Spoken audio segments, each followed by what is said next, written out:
And welcome back. Chapter 2.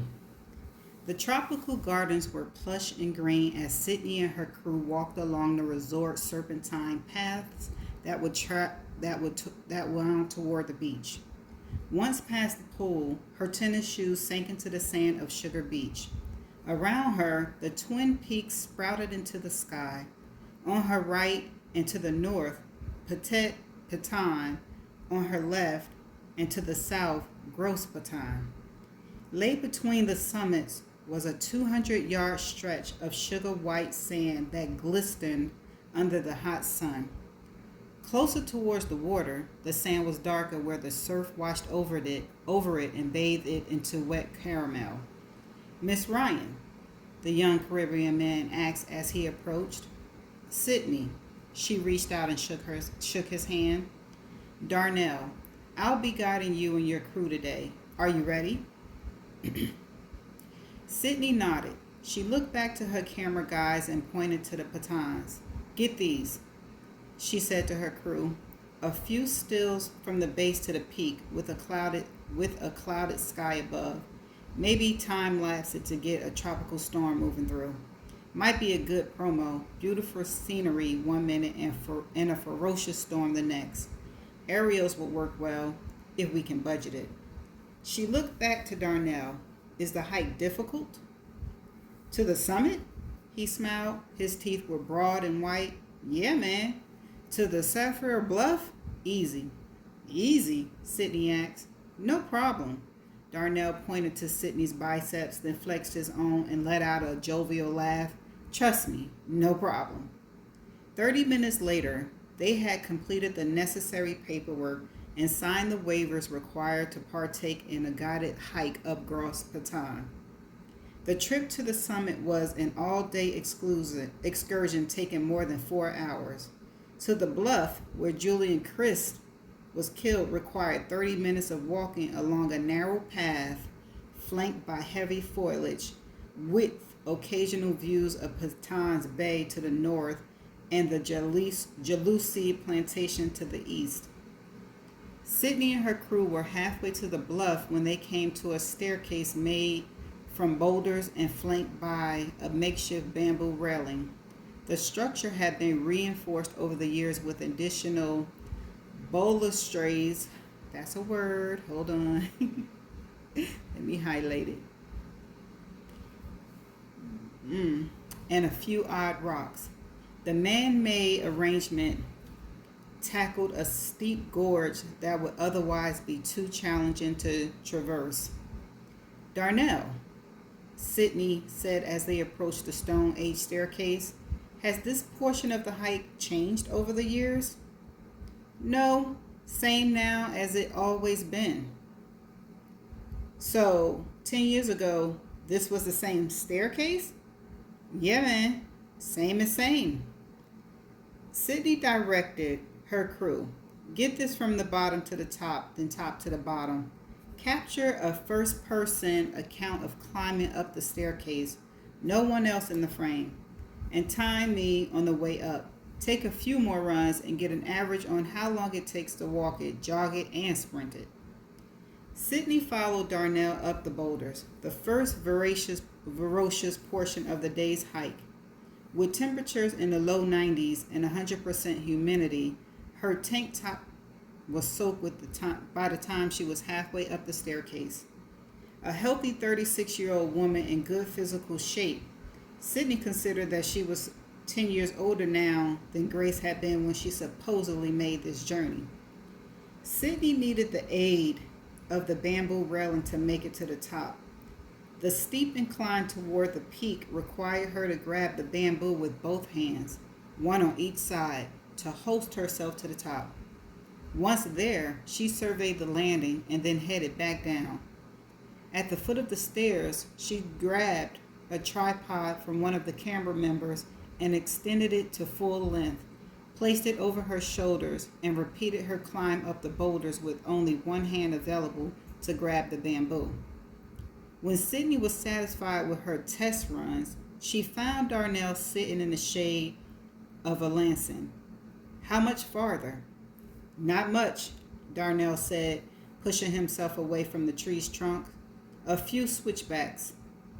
She followed Darnell along the narrow dirt path until they made one last turn. Then the foliage cleared and a bluff came into view. Smooth beige granite that mirrored the afternoon sun. Sydney walked over to it, already visualizing how she could present this majestic and tragic scene. "Is this it?" she asked as she walked carefully onto the bluff. "Yeah, man." Darnell was more daring, walking fearlessly to the edge. He went over right here, all the way down to the water. He pointed over the ledge and then smacked his palm together.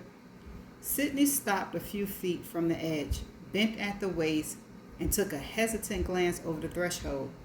Her stomach rose into her throat. It was a long way down. She looked behind her. The camera crew was just now arriving after capturing the staircase from the angle she requested.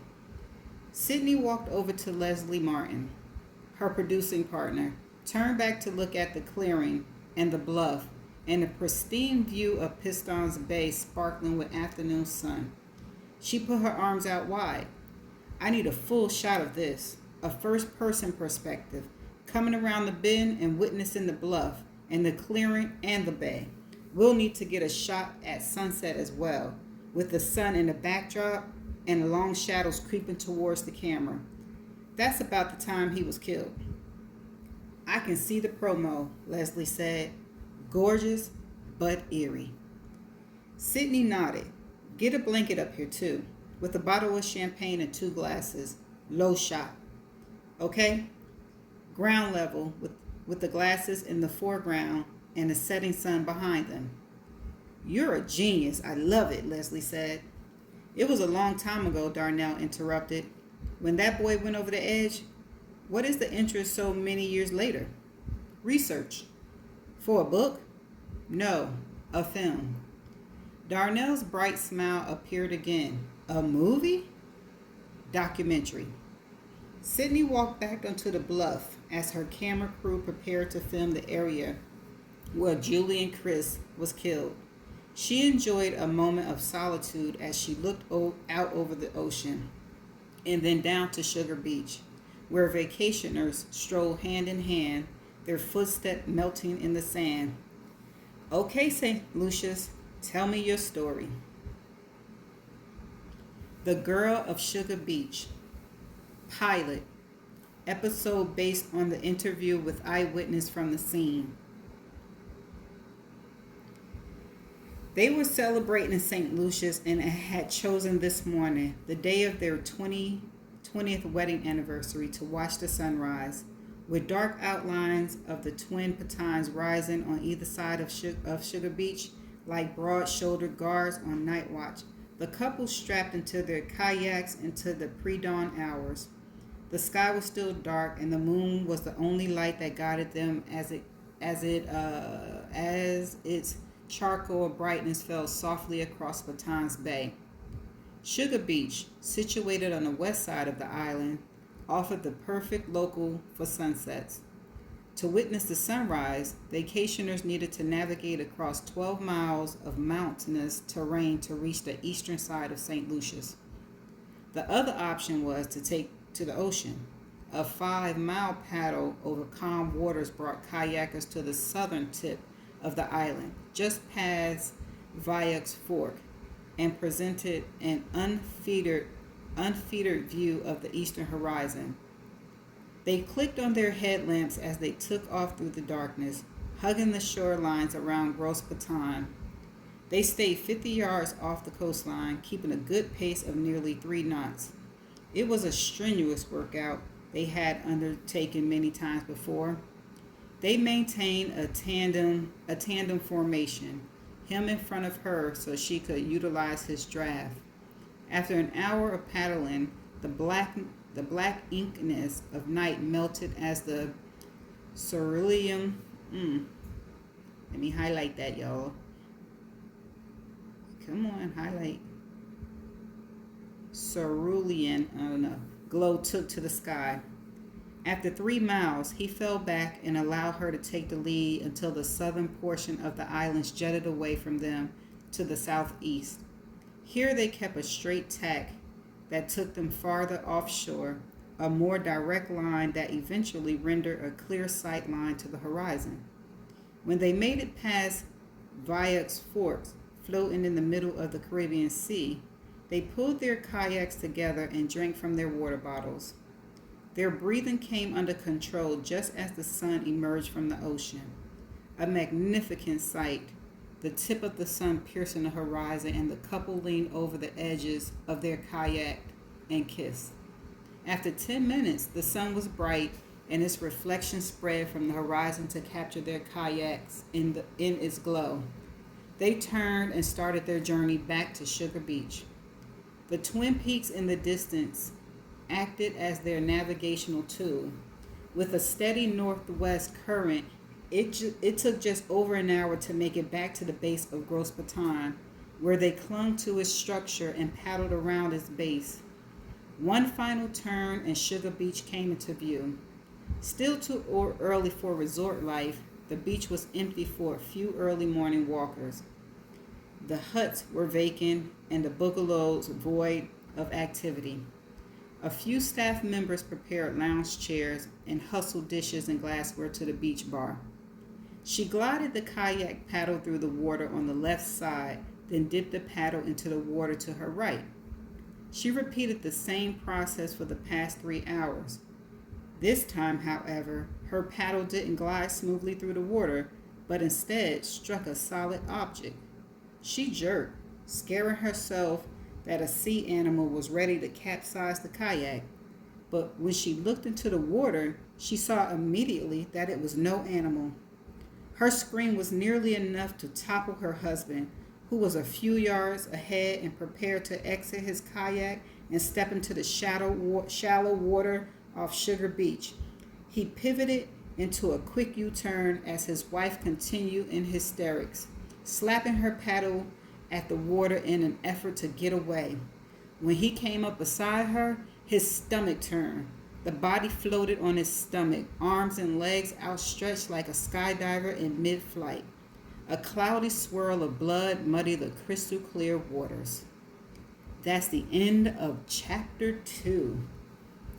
Okay, there were 2 words that I did not pronounce. I don't think I pronounced it right, and I definitely don't know the definition.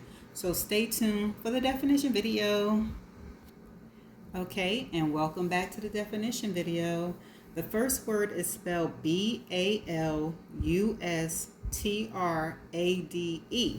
and this is how it is pronounced. Balustrade. Balustrade. I'm sure I did not say that. Balustrade. Balustrade. It's a noun, a railing supported by balusters, especially an ornamental parapet on a balcony, bridge, or terrace. Okay, the second word is spelled Cerulean.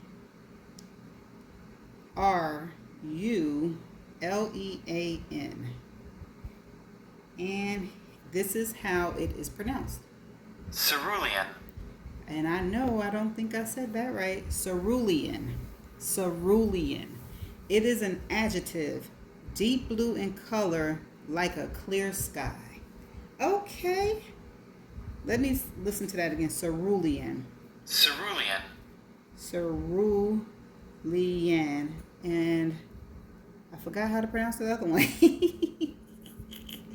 Was it balustrades? I think it was balustrades. Let's try it one more time. Because I want... Balustrade. Yeah, balustrade. Okay. Now I'm going back to the chapter and reread the sentence with the new pronunciation of the word that I know how to say it now. Okay. The structure had been reinforced over the years with an additional balustrades and a few odd rocks. Okay. The next word, where's the sentence for that one? Okay.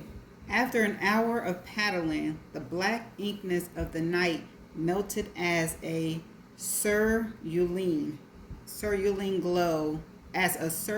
glow took to the sky. Okay, and there you have it. That's the end of the definition video and chapter 2. I shall see you in the next chapter.